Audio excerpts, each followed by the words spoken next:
Get back to basics with Judaism 101 with Rabbi Michael Katz. Hi, this is Rabbi Michael Katz here with you. This is a Tisha B'Av edition of Judaism 101.9. It is always good to be with you, and especially on a day like today where we can perhaps share some thoughts in, albeit a different atmosphere, maybe just in a little bit of a different way as well. So let's begin today with a famous story. It's a story that you possibly have heard before. It's a story that you've possibly heard many times. It's the famous story of Tisha B'Av that is related in the Talmud. The Gemara tells the story about Kamsa and Bar Kamsa. And of course, when you hear those names, you hear that they are almost the same, and this is part of the story. It's part of the narrative. What is the story of Kamsa and Bar Kamsa? And it's interesting to note that one of the major characters of the story is left unnamed, because he perhaps is the person who caused all the problems that involved Kamsa and Bar Kamsa.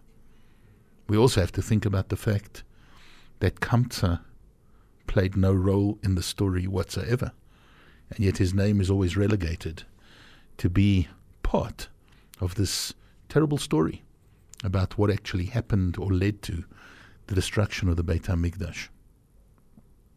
So let's relate the story, perhaps paraphrasing a little bit, but the story is taken directly from the Talmud. And it says, a certain man had a friend named Kamsa, and he had an enemy called Bar Kamsa. So, similar names, but the one a dear friend, the other one an arch enemy. And he made a party, he had a celebration. And to this party he invited all the dignitaries of the town, all the dignitaries of Jerusalem. They came together for this grand celebration in the home of this noble man whose friend was Kamsa, whose enemy was Bar Kamsa. And it included, of course, Rabbanim, rabbis, leadership, both spiritual as well as secular leadership of Jerusalem at the time. And he brought them to his home, and he had this grand feast. Unfortunately, as things would have it, in those days when people were invited to events, messengers were sent out. And the messenger who went out to take a message to Kamsa that he was invited to the party perhaps was along the way troubled by the fact that he was told by his master, you need to make sure that you invite Kamsa, but not Bar Kamsa. Remember, Bar Kamsa is my enemy. Remember, Kamsa is my friend. And the messenger, perhaps in his stupidity, or perhaps he didn't hear that well, or maybe he had other messages to deliver on that day, he mixed it up. And instead of inviting Kamsa, he invited Bar Kamsa. Confused. Which one did he like? Which one didn't he like?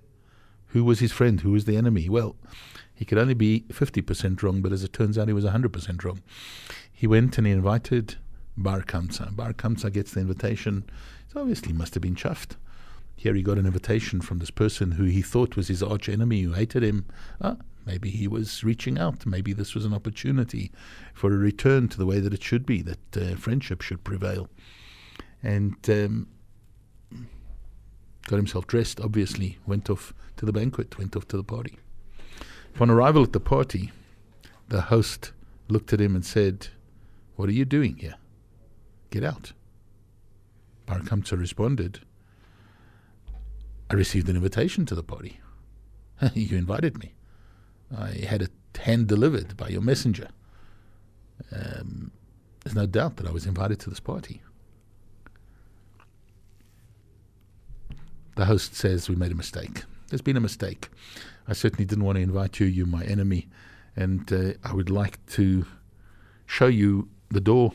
Please leave." In front of everybody, Bar Kamsa was obviously going to be embarrassed. And he said, I'm already here. If you let me stay, I'll pay for whatever I eat or drink. Just let's put this down to bad messaging, and let's make sure that no hearts are broken, nobody gets hurt. Just let me stay. I'll eat, I'll drink, I'll participate quietly on the side, and I'll pay for whatever I do. The host said, absolutely not. And he then started negotiating. Bar Kamsa said to him, you know what? I'll give you half of the costs of the party. And once again, absolutely not. Let me pay for the whole party. Still the host refused. And he took him physically and had him thrown out into the street. Bar Kamsa, waking up with a bump on his head and the huge embarrassment, said since the rabbis were sitting there, the nobility was there, and they didn't stop him, it shows that they agreed with him. You know what I'm going to do? I'm going to go and cause them trouble. And off he went to the government. He went to the emperor, or the representatives of the emperor, and he said, the Jews are rebelling against you. And they said, how will we know that this is true? And Bar Kamsa came up with a very, very devious plan. And he said, you know what you can do? Send an offering. See whether they'll offer it for you on the altar. And they agreed. What a great idea. We're going to bring an offering to Jerusalem, to the temple, in the name of the Roman emperor. And here, obviously, is a great test. If they'll offer it, well, Bar Kamsa was wrong. If they won't offer it, well, maybe there is a rebellion hatching here. The Jews don't want to accept the offerings of the emperor. And of course, it was permitted to take an offering from the emperor. We need to remember that. No problem at all. But the offerings had to pass the same checks and balances, the same standards that were needed, that were necessary for an offering to be brought into the Beit HaMikdash, into the temple. On the way to the temple, Bar Kamsa deviously made the slightest little blemish on this offering. Some say that it was on the eye, and others say it was on the lip, but be that as it may, it was on the lip, perhaps, of the animal that he made a slight incision, which nobody would have noticed except for the Kohanim, checking the animal for blemishes before it is offered in the Beit HaMikdash. And yeah, you guessed it, it arrived in the temple, the Kohanim spotted it, and they said, we cannot do this, we can't bring this offering. And in fact, many of them said, but you know, this is going to cause trouble. It's clearly coming from the government. It's coming from the Roman emperor. We need to be PC here. We need to be politically correct. And perhaps we should err on the side of caution and offer this offering, because this could be laced with all sorts of issues and problems that it's going to cause us. But Rabbi Zechariah ben Avkulas said to them, people will say that blemished animals are offered on the altar. They then proposed to kill Bar Kamsa, and that he shouldn't be able to go and inform against them. But Rabbi Zechariah ben Avkulas said to them, is one who makes a blemish on a consecrated animal to be put to death? Rabbi Yochanan thereupon remarked, because of the scrupulousness of Rabbi Zechariah ben Avkulas, our house has been destroyed, our temple burnt, and we ourselves exiled from our land. Because, of course, what happened was that the offering was rejected. Bar Kamsa went back to the Romans and reported it, and the siege of the Beit HaMikdash and the destruction of the Beit HaMikdash began. And so the hatred for one person led directly, we're told by the Talmud, to the destruction of the Beit HaMikdash, to the destruction of the temple in Yerushalayim. Hatred, causeless hatred, leads to death, destruction, and exile. Get back to basics with Judaism 101 with Rabbi Michael Katz. Hi, this is Judaism 101.9, and you are with Rabbi Michael Katz, and we're talking about things to do with Tisha B'Av. Today is Tisha B'Av. We're still sitting low until after midday, and the low sitting symbolic of our time of mourning. And during this early part of the day, we also have not put on talis and tefillin.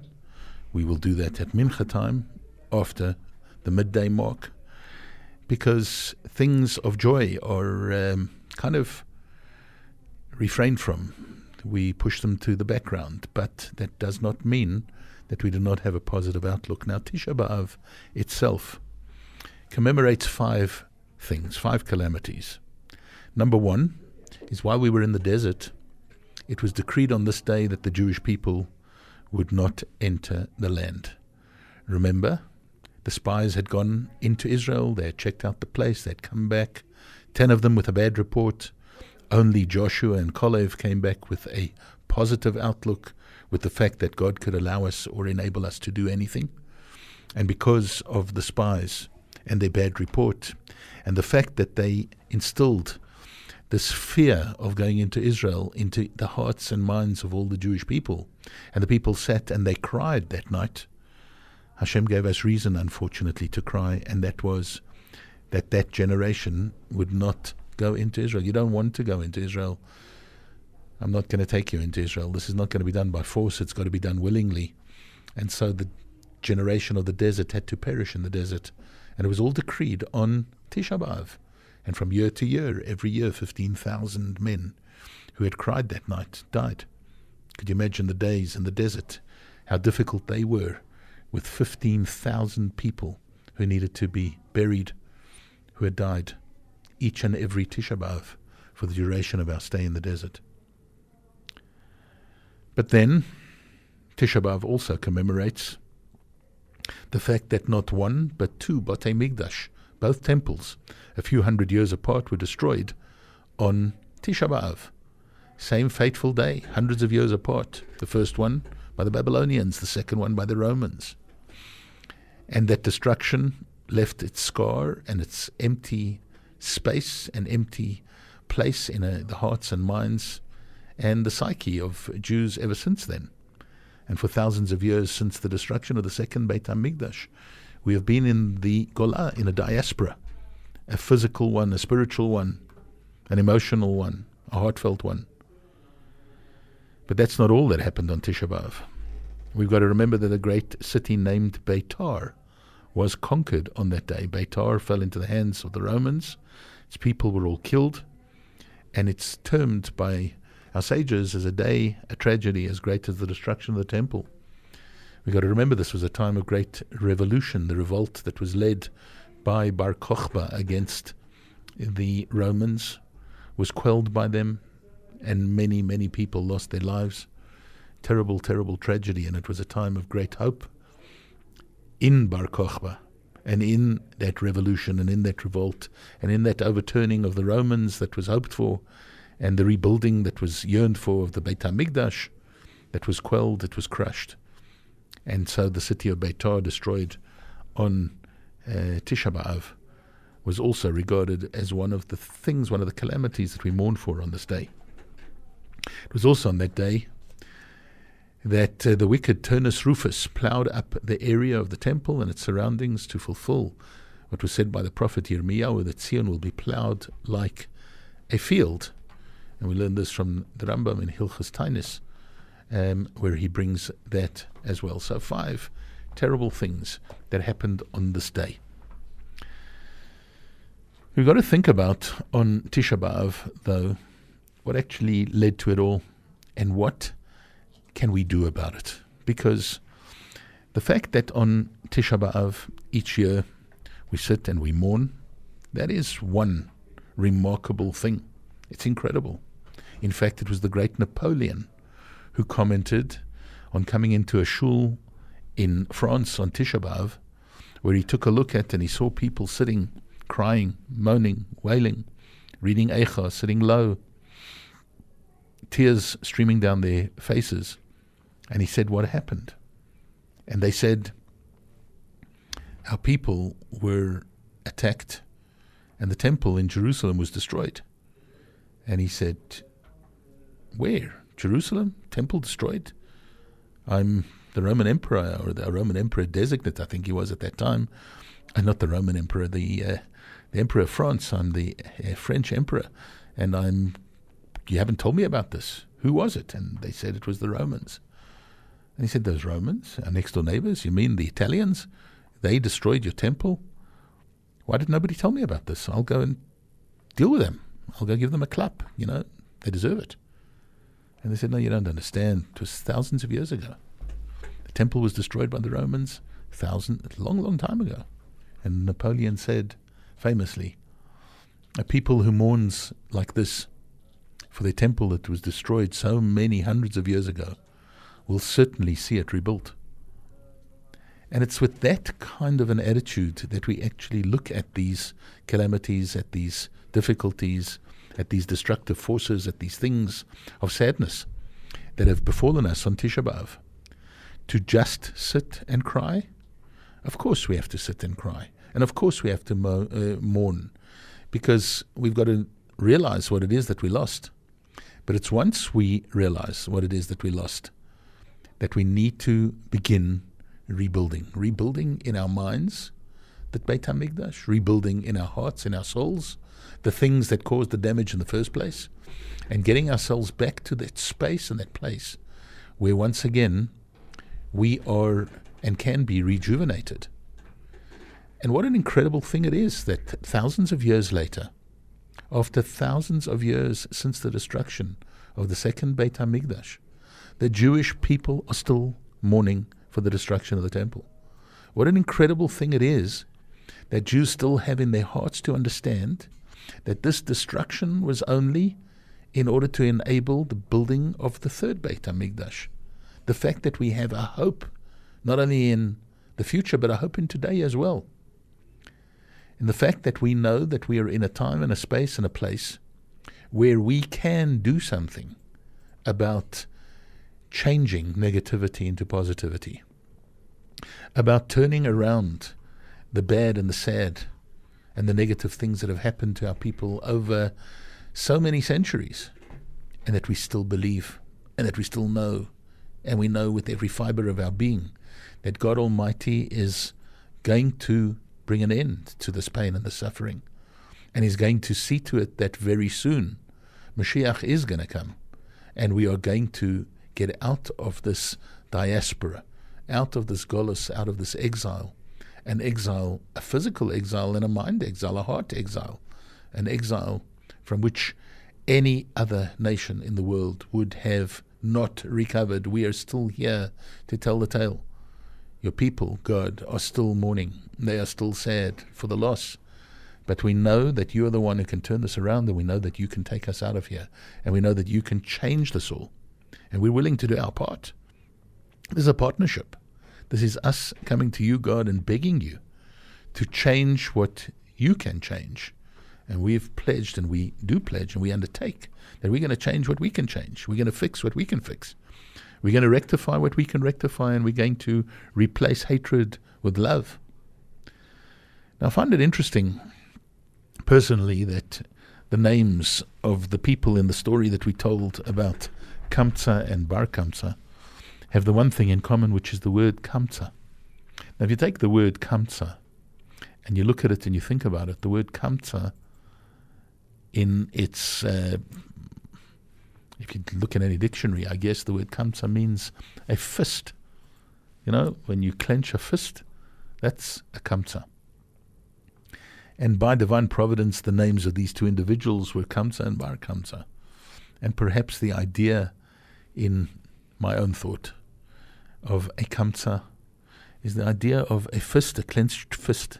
When somebody comes towards you with a clenched fist, it is belligerent. It is warlike.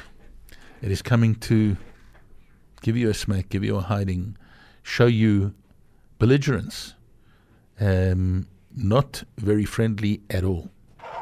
The only time we clench a fist in Judaism, and we're careful that we clench a soft fist actually, is when we touch our hearts at the time that we say Hashamnu Bagadnu Al Chet Shechatanu, when we're pleading with God for the sins that we've committed and apologizing to God, and we tap ourselves on our hearts and we say that this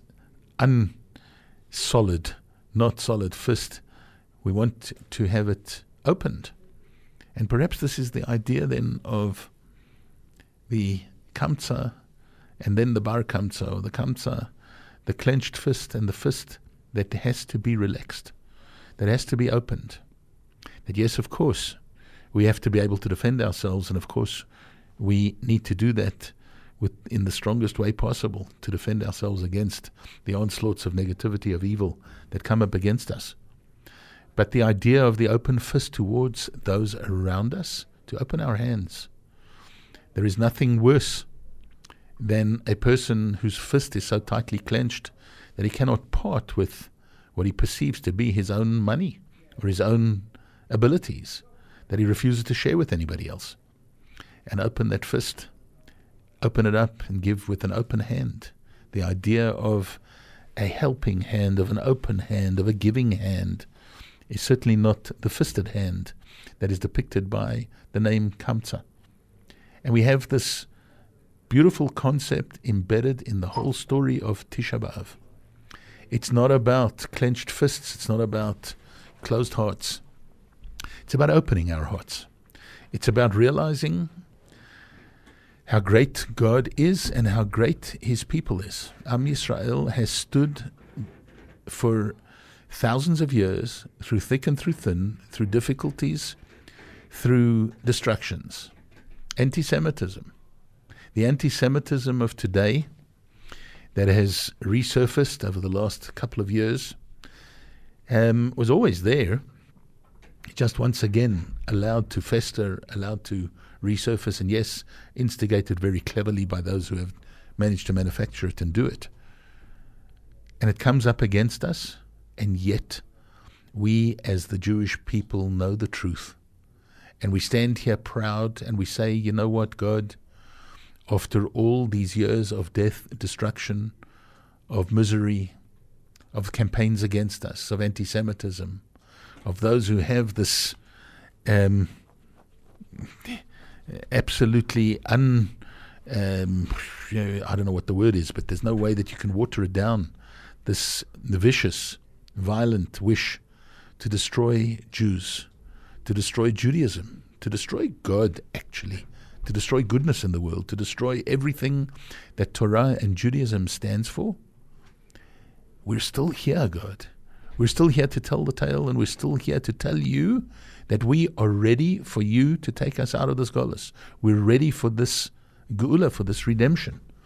We are ready for the building of the Beit HaMikdash HaShlishi, for the third temple. We're standing here, God, ready to go. We are ready. In fact, there were many people who used to always have a bag packed, ready to go. You know, like a person packs a bag before they're going overseas, or a person packs a bag. A woman famously pack their bag before they're going in to have a baby, right? You want to make sure that you don't have to be going around looking for your cosmetics or your things that you need when you are in labor, when the moment of birth has arrived. There were people who used to have bags packed, ready to go. Mashiach is going to arrive, we're ready to run. If we have to run to the airport, or we have to get to the launch pad, or whatever it is, we're ready to go. And in fact, many people in the afternoon of Tisha B'Av would spend time preparing for the coming of Mashiach, cleaning the house, making sure that if Mashiach arrives, we're ready for him. But there's nothing more important than preparing ourselves in our hearts and in our minds and in our souls for that moment, for the coming of Mashiach.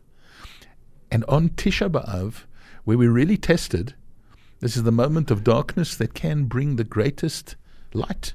It's the moment of difficulty that can lead to us understanding fully what it is that we've lost, what we need to replace, what we need to have back, and how the yearning is affected by the darkness, by the difficulty, and by these calamities, to really, truly know what we're missing, and therefore what we need, what we want.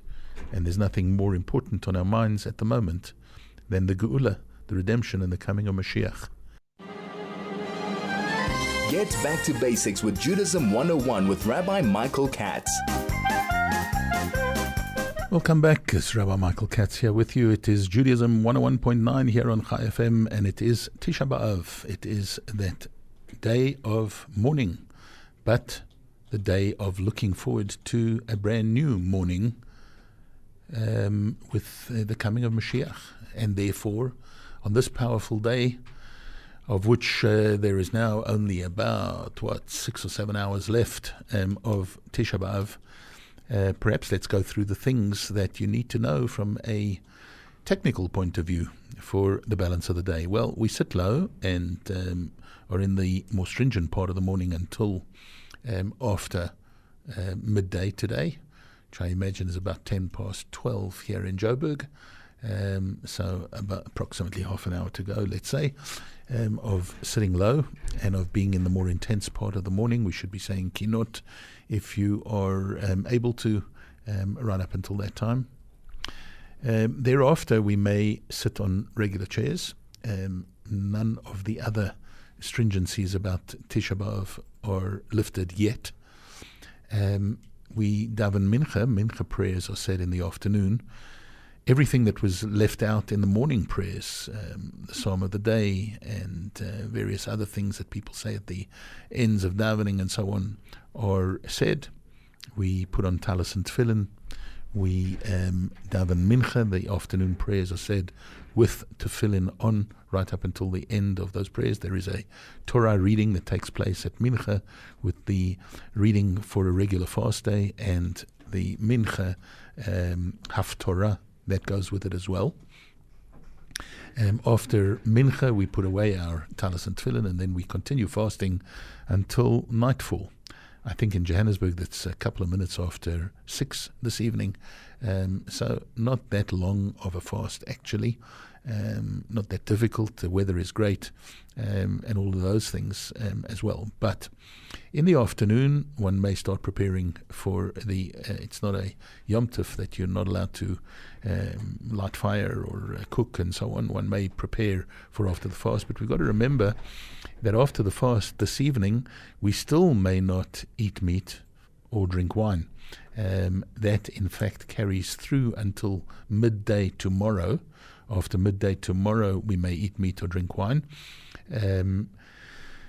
The other things about the 9 days, some of them do fall away tomorrow morning, and that is the laundering of clothing and taking of haircuts. That can be done because it is Erev Shabbat, because we're looking forward to Shabbos, and it's a short day, and there is a leniency there to be able to take a haircut, to bathe and to launder clothing. That may be done in preparation for Shabbos on Friday morning, but we do wait with the eating of meat and wine until after midday. And this is because while the temple was destroyed on the 9th of Av, it continued to burn into the 10th of Av, and so the 10th of Av is also a day that's in the shadow of the morning, and we still mourn a little bit on that day. In fact, there was a debate amongst the sages as to whether the 10th of Av should not also be a fast day. It was too much to ask of people to fast for 2 days. Then the debate about whether you fast once you saw the end or once it was at the beginning. It was decided that we fast on the 9th of Av because of the beginning of the destruction, which ended on the 10th. And that is why the 10th day of Av, which is actually 10 days and not only 9 days, actually has a remnant of this Tisha B'Av, or the 9 days effect on it, all the way through till midday tomorrow. We've got to remember then, though, that when we go into Shabbat, Shabbos itself, of course, is Shabbat Nachamu, a time of comfort. God promises us double comfort. He's going to comfort us. Nachamu, Nachamu Ami is going to be read from on the Haftorah of Shabbat coming up. We also read the Ten Commandments, and perhaps there we have the statement once again of the fact that here, God, we have been through suffering, we've been through difficulties, but we know the truth, we know where it all lies, and we know what the cause actually was of all of this in the first place. And we are going to adhere to the principles, the rules, the regulations of our Torah, because we love you, God, and we know that you love us, and we know that this whole event and all of the events of Tisha B'Av are going to be turned around, and we're going to be seeing the greatest and most wondrous, beautiful time when Mashiach will come very, very speedily. Now, Get back to basics with Judaism 101 with Rabbi Michael Katz. Yes, Judaism 101.9 with Rabbi Michael Katz here on Chai FM and coming to you live on this Tisha B'Av day, nearing midday of Tisha B'Av, and the more intense part of Tisha B'Av is almost over.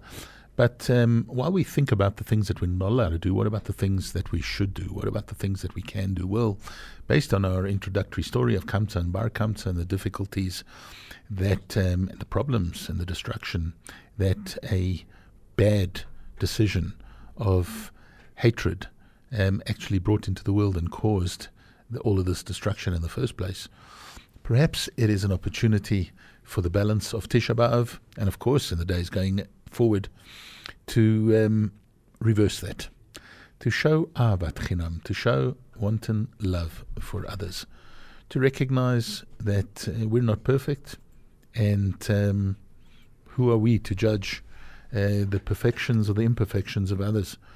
Let's look more kindly on other people. Let's end faribbles. They don't belong in a Jewish community, they don't belong in our community, and they don't belong for Jews anywhere and at any time. If there are things that you think people have done wrong to you, well, how about you be the one to go and to broach the subject and end the faribble and stop the fact that people don't talk to each other. It's nonsense. The idea that there are those who cannot bring themselves to speak to others, to people who they feel have wronged them, and sometimes the wrong is just that they didn't say hello to me, or they forgot to invite me to their daughter's wedding, or whatever the case may be. End faribbles. Go out now this afternoon and to do an act of chesed, an act of kindness, whether it's in ending a faribble, or it's bringing food to somebody who doesn't have, or it's giving tzedakah, or it's doing a charitable act, or perhaps in the afternoon today helping somebody who doesn't ordinarily put on tefillin to put on tefillin, because tefillin are donned or put on this afternoon after midday, to go out and to help people who perhaps were disenfranchised from and have a poverty perhaps of knowledge. Go and help somebody, teach somebody something, show people the right way. Go out and do acts of goodness, acts of kindness. There are so many mitzvahs that you can do this afternoon. You may not be making brachas on the foods that you're eating, but you can bring brachas into the world through the good actions, the good things that you do, to encourage, to help, and to make sure that never again can there be a story of Kamsa and Bar Kamsa. Never again can there be people who feel that they are ousted or outed or made to feel uncomfortable in your presence and in the presence of the Jewish community.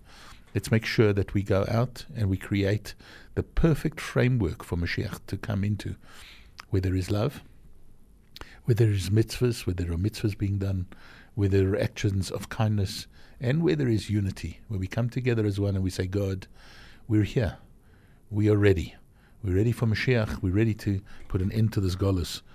God, please take us out. Please see to it that never again will we have to have a sad Tisha B'Av, but that in fact Tisha B'Av will blossom and flourish and become the Mo'ed, the beautiful, beautiful day that it was always meant to be, a day when Mashiach will come, Mashiach will be announced, Mashiach will have arrived, and all the scourges and disasters of golus, of exile, will become relegated to the past. But our present and our future will be one that is bright, filled with God's light, and filled with all the wonderful things that we hope and pray for every single day. So please God, very soon that time will arrive. And I want to wish you the rest of the fast that it should be good, and that in Mirz Hashem, please God, Mashiach will still come even today, and hopefully very soon. And you'll have a great rest of the week and a great Shabbat up ahead, and look forward to being back with you again next week, please God, with albeit a little bit of a happier, a little bit more normal, and hopefully a Mashiach-filled time together that we can spend on Judaism 101.9.